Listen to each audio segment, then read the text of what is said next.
Hey guys, I have a lot on my mind. It's just a bunch of random topics. But the first one I'm going to start off with was what happened a few days ago in Houston, Texas, at a college. And I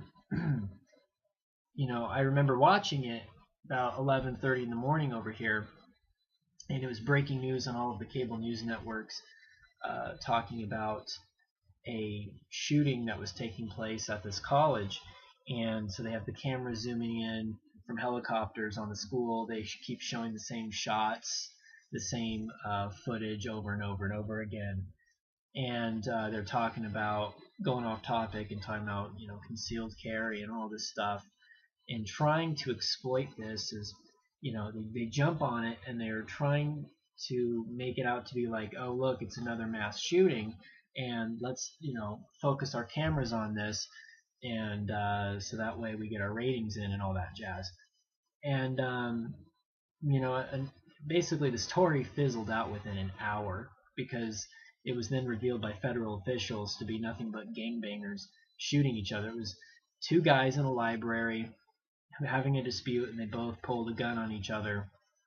And in the process, unfortunately, two people on the side were wounded who got caught in their crossfire. And then I think one of the gang members was also shot and wounded, and the other one ran away and was later arrested. And I mean, it's just unbelievable because then, watching it, I'm just like, damn, they'll jump on anything having to do with this stuff, because it's not so much about the whole gun control debate and trying to shape that and manipulate the argument. It's not so much about that as it is about the fact they just want ratings. They love it now. I know that sounds terrible, but I mean, as soon as word got out, they're like, oh, now there's something related with school, and five shots being pulled off. Let's zoom our cameras in from helicopters.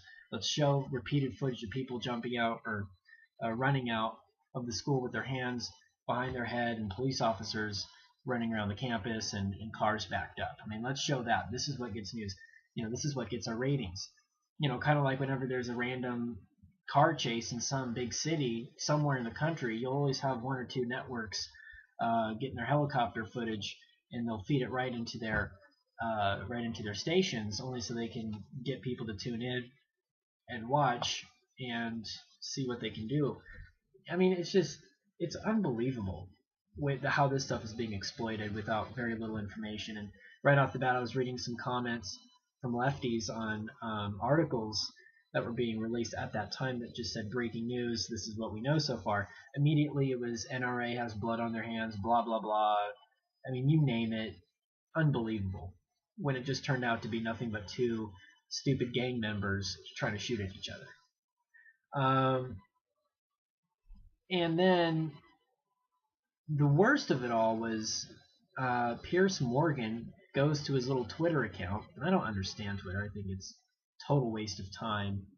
I opened an account a while ago. I just could never understand the whole concept, the point, why people are so fascinated with it. It's like rich people and celebrities just high-fiving each other and kissing each other, just, retweet. I mean, it's so stupid. But anyway, he takes to Twitter immediately, just immediately starts shooting off tweets about it. Oh, shooting, and then he says, and I'll put up a picture of it later on here, but he says, horrific scenes from shooting at Lone Star College, Texas on CNN right now. Bodies on ground, others being stretchered away. I watched the footage for a good hour, and I don't recall seeing any bodies on the ground. I saw like one stretcher. I mean, okay, you're right on the stretcher thing. I saw like one, but I don't recall seeing bodies strewn on the ground. That's a lie. And then the next, after that, a while later, he starts ripping on it, making it political, ripping on Rick Perry, like saying he wants more guns in schools, and obviously, and then later on he just shut up about it because then it was revealed in the press and by his own CNN, of course, that he works at, that it was just a couple of gangbangers. It wasn't another Adam Lanza or James Holmes situation. And so, I mean, the guy is such trash. I mean, he is such garbage. He immediately jumping on something like that, trying to exploit it, to push his little argument. Dude, I mean, and I've heard from a few people saying, oh, he's just arguing for simple gun control measures. He's just pushing for background checks and the banning of semi-autos. I mean, who cares? Yeah, well, I'm a little conflicted about what he's really standing for here. I mean, because the evidence that he uses to back up his claims that he just wants background checks and banning of semi-autos and that's it, he uses evidence from countries such as his home country and Australia and others where it wasn't just simple gun control measures and background checks. They just banned guns altogether. And he constantly talks about the gun murder rates from those countries, but that was only done because they banned guns altogether. It wasn't because they just said, we're taking away your assault weapons and we're going to have a little background check at gun shows. It wasn't because of that. So the guy's really just, he's trying to have it both ways here. He's trying to come off as the centrist when in fact he's the radical and he just wants guns gone altogether. Well, good luck trying to get rid of over 300 million firearms in the country. That's not going to work. So, I mean, the guy's just, he's loose on his argument. He doesn't really stand very well on where he's at. His position's really shaky. Because it's like, what do you want, dude? You're giving us statistics from countries that ban guns, and then while arguing for just gun control. Well, you can't get what those countries have.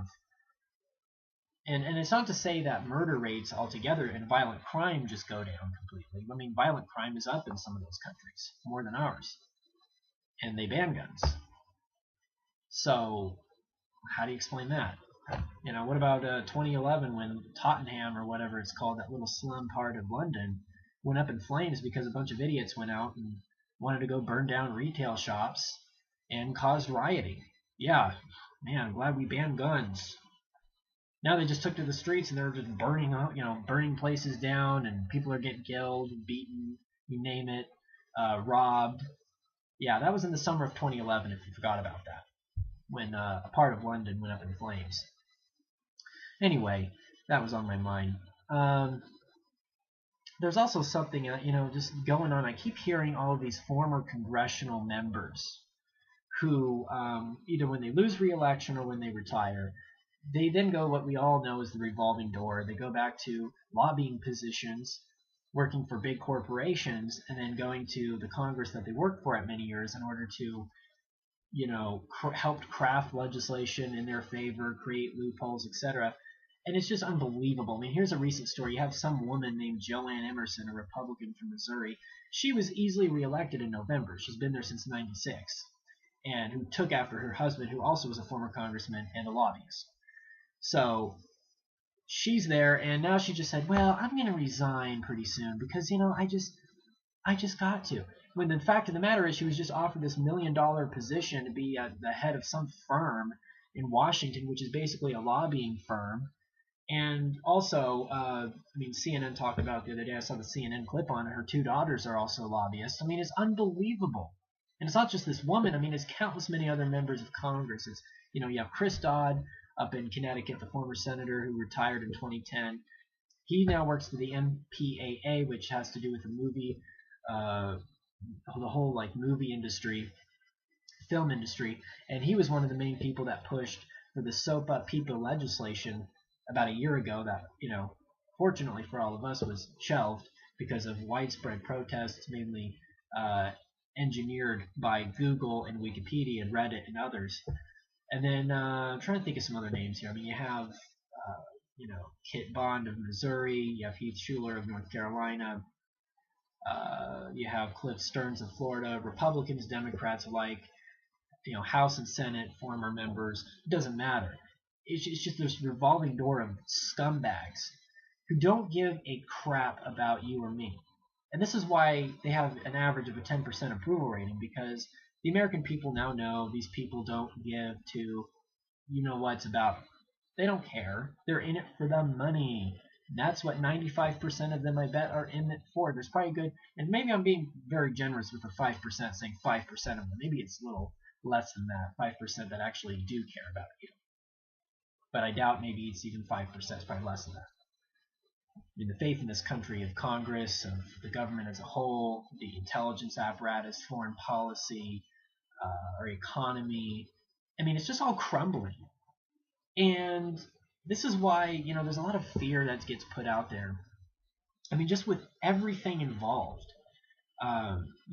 People have constantly predicted that there's going to be an upcoming, economic collapse. I mean, it's predicted 2010, 2011, 2012. Now they're predicting it this year. I mean, I don't know. If it hasn't happened yet, I mean, it probably will in the near future. I just don't know when it's going to happen. A lot of people are suggesting it's going to be engineered a lot like the way it was engineered in 2008, and they say it's going to be bigger than '08. And it's just, and there's many different reasons why they say it's going to happen. It's probably going to be because of the Bretton Woods thing being totally collapsed by bankers. It's going to be because of our 16 trillion plus national debt. I mean, who knows? Federal government screws something up. They go over a fiscal cliff or a debt ceiling or something. Then that happens. That's a way that we go into a bad. I mean, there's so many different scenarios we could talk about. We just don't know when it's going to happen. Anyway, I know I'm going on and on in this video. I have so much pent up, like, just anger at a ton of things right now. And it's hard to sit here and just try to have faith in the system, to have faith in society as well, and in government. I mean, just it's really difficult to do, because when you hear stories about all of these former members of Congress just going into another door and still making millions of dollars and still having a relation with Congress, even though they retired or they were voted out anyway, it doesn't matter, they're still going back in. And then when you hear about how many trillions of dollars we're in debt, when you hear about, you have a very small fraction of this country still getting richer and richer each day while everyone else is suffering economically. And it's just unbelievable. There's just so much we got to take in, and it becomes depressing after a while, and we just kind of want to push it aside and ignore it. And that's how I want to feel right now, just kind of, maybe I should just kind of sit back and, dink around with my iPad all day and play Fruit Ninja or something, and go on a jog, and then just never care about what's going on in the news. Like a lot of people, just kind of pushing it off, and they're just trying to live their lives, and maybe they're doing it right. Maybe we're being cynical by saying they're ignorant. Maybe they've got it on right. Maybe they understand that life is way too short to be worrying about all of this stuff, and you got to be focusing on the more important stuff in life. So I don't know.